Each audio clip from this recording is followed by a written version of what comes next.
ایک صحابیہ ہیں ام سلیم رضی اللہ تعالیٰ عنہ، حضرت انس کی ماں، یہ کہتی ہیں حضور اکرم صلی اللہ تعالیٰ علیہ وسلم میرے گھر دوپہر کے وقت آرام کرنے کے لیے اکثر آیا کرتے تھے.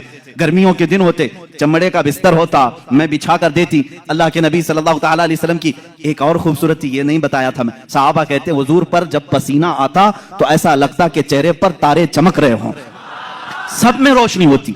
چہرے ناز پر جب بھی پسینے کے قطرات ہوتے تاروں سے زیادہ اس میں چمک پھوٹتی تھی، اور صحابہ انتظار کرتے کہ یہ قطرہ اب گرے تب گرے، کس کے ہاتھ میں آئے کس کے دامن میں جائے، وہ انتظار کرتے. حضرت ام سلیم کہتی ہیں مجھے موقع مل جاتا دوپہر کے وقت جب حضور آرام کرتے، اگر گرمی کی وجہ سے پیشانی سے پسینے کے قطرات ٹپکتے، میں اس کو ایک شیشی میں جمع کر لیتی تھی، سب کو جمع کرتی. صحابہ جمع کرتے ہیں پسینے مبارکہ کو. حضور ایک دن بیدار ہو گئے، ام سلیم کو دیکھا، کہا یہ کیا کر رہی ہو، کیوں جمع کر رہی ہو؟ ام سلیم کہتی ہیں مدینے میں جب بھی کسی کی شادی ہو ہم دلہنوں کو یہ لگاتے ہیں، دلہنوں کو یہ لگاتے ہیں. اللہ اللہ، اب حدیث کی روشنی میں آپ کو بتاؤں جن دلہنوں کو یہ خوشبو لگائی گئی تھی، اللہ اکبر، تاریخ بتاتی ہے ان کی 7 پشتوں تک اولاد میں خوشبو آتی تھی، ان کی اولاد میں خوشبو آتی تھی. جس نے پسینے مبارکہ کو اپنے جسم پر ملا، وہ جہاں کھڑا ہوتا تھا وہ خوشبو سب کو سنگائی، یعنی سمجھ میں بھی آتی تھی، احساس میں آتی تھی.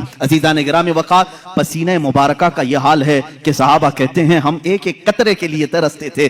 اور اتنا ہی نہیں، حضور اکرم صلی اللہ تعالیٰ علیہ وسلم اگر وضو کر کے کلی فرماتے، صحابہ وہ کلی بھی نیچے گرنے نہیں دیتے.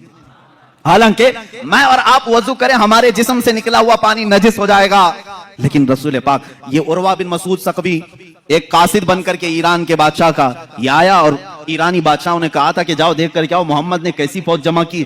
وہ آ کر کے اس وقت دیکھ رہا تھا جب صحابہ اکرام مغرب کی نماز کے لیے دوڑے دوڑے جا رہے تھے، اذان ہو رہی تھی، حضور وضو کر رہے تھے، سب ارد گرد جمع ہیں. وہ بھیڑ کو ہٹاتے ہوئے قریب آیا. کون؟ قاصد، ایران کے بادشاہ کا قاصد، کہ ہو کیا رہا ہے میں دیکھوں. صحابہ کی بہت ساری طاقت، قوت، مال سب دیکھ لیا، یہاں بھیڑ کس بات کی ہے؟ دیکھا کہ حضور وضو کر رہے ہیں، وضو کر رہے ہیں، اور وہ اپنا پانی کلی کا منہ میں لیتے ہیں اور کلی کرتے ہیں. صحابہ اپنے دامن پھیلا لیتے ہیں، کوئی اپنا چلو پکڑ لیتے ہیں، اور جیسے ہی وہ پانی مل جائے فوراً اپنے چہرے پر لگا لیتے ہیں، کوئی اپنے پیٹ پر لگا لیتے ہیں.